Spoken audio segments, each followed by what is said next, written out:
Moja kikubwa huwa hawakifanyi baadhi ya wachezaji pamoja na management zao. Unajua wachezaji wa ligi Tanzania bara wanasimamiwa na management baadhi yao, lakini wengine wanafanya baadhi ya mambo wao kama wao. Sasa kuna kitu kinaitwa club analysis, kufanya mchanganuo ule mchakato mkubwa wa namna gani unakwenda kwenye klabu ya namna gani, mahitaji ya klabu ni kitu gani. Ukifanya club analysis utagundua vision na mission ya klabu na ukwenda kuichezea. Lakini ukishagundua pale utakwenda kudetermine position. Unakwenda kucheza kwenye klabu namba ngapi? Wewe ni namba 6. Je, utachezeshwa namba 6?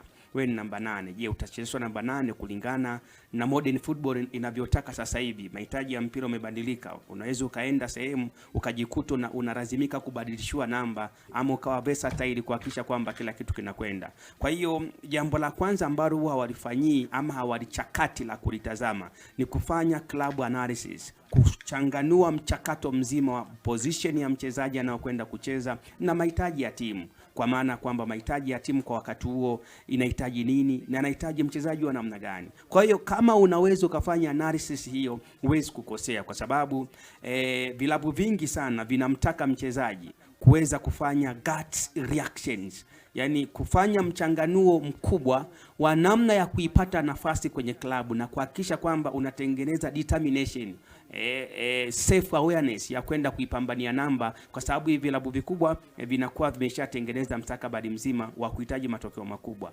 Bahati nzuri kwa Simba, kwa wachezaji hawa ambao wamesajiliwa, naweza nikasema wachezaji wawili huenda watafanikiwa pakubwa sana, kwa sababu imefanyika club analysis kwenye mazingira makubwa ya wahandisi wanazungumza kila siku kwamba inafanyika visibility studies kabla ya kuanza ujenzi wa barabara kubwa.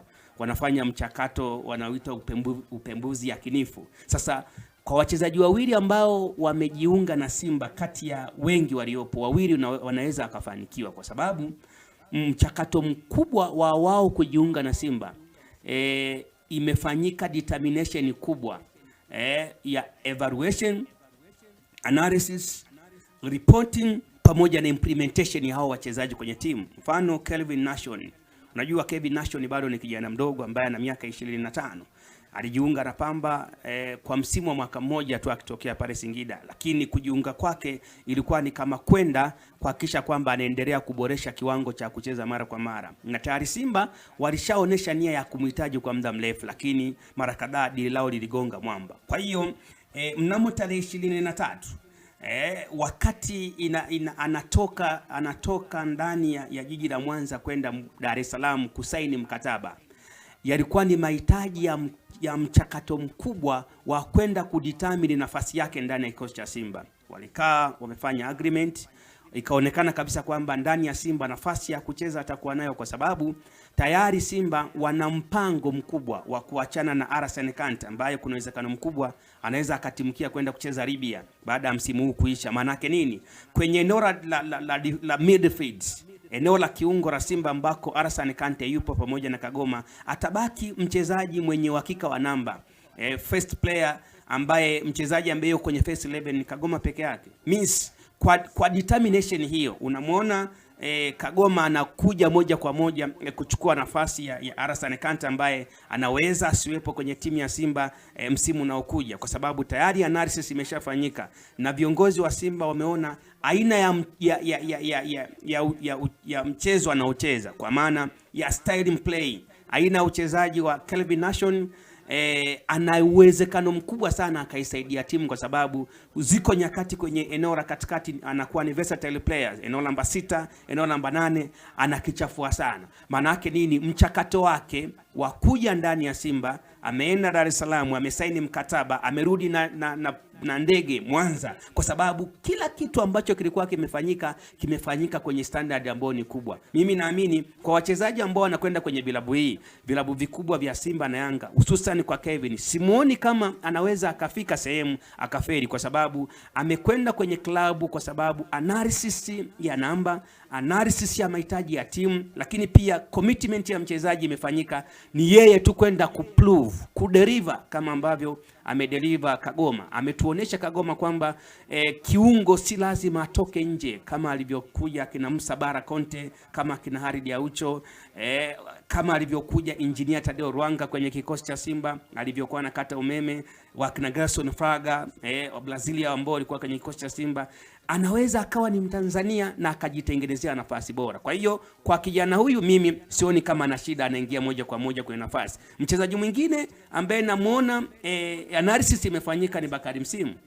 Bakari Msimu analysis imefanyika ni kwamba ni aina ya mchezaji ambaye kwa mahitaji ya Simba sasa hivi inataka kuwa na depth squad, kikosi ambacho ni kipana kwa sababu ya mashindano ambayo wanacheza. Simba wanacheza ligi ya mabingwa barani Afrika, wanacheza kombe la CRDB, lakini Simba hawa wanacheza kombe la ligi kuu Tanzania bara kwa maana ya NBC Premium League. Maana yake nini? Wanatakiwa kuwa na squad ambayo ni depth, squad kubwa. Sasa unapokuwa na squad kubwa ni lazima uwe na wachezaji ambao hawapishani uwezo, na mchezaji mwenye uwezo atanunuliwa kwa bei kubwa. Mfano kuna kitu ambacho walikuwa wameclaunch kwenye kikosi ambacho kilifanya vizuri sana msimu uliopita pale EPL, kikosi cha Nottingham Forest. Kuna kijana mmoja anaitwa Elliot Anderson, ni mchezaji bora sana na amekuwa anaisaidia sana ile timu.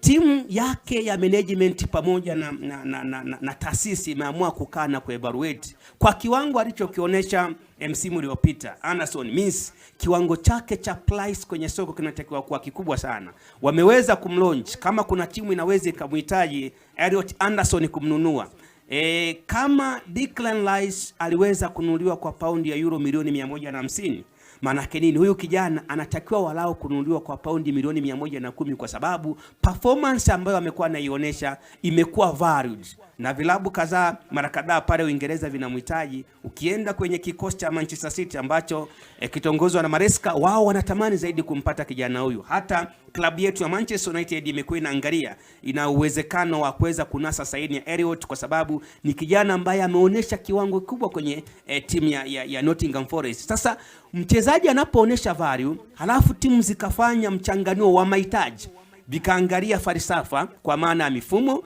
Ziko timu zinacheza mfumo wa 4-4-2, 4-3-3, wakaangalia pia mahitaji ya wachezaji wanaowataka. Manake mchezaji anakuja kujiunga moja kwa moja kwenye nafasi. Kwa hiyo Bakari Msimu namuona atakuwa na dakika walau 40 kwenye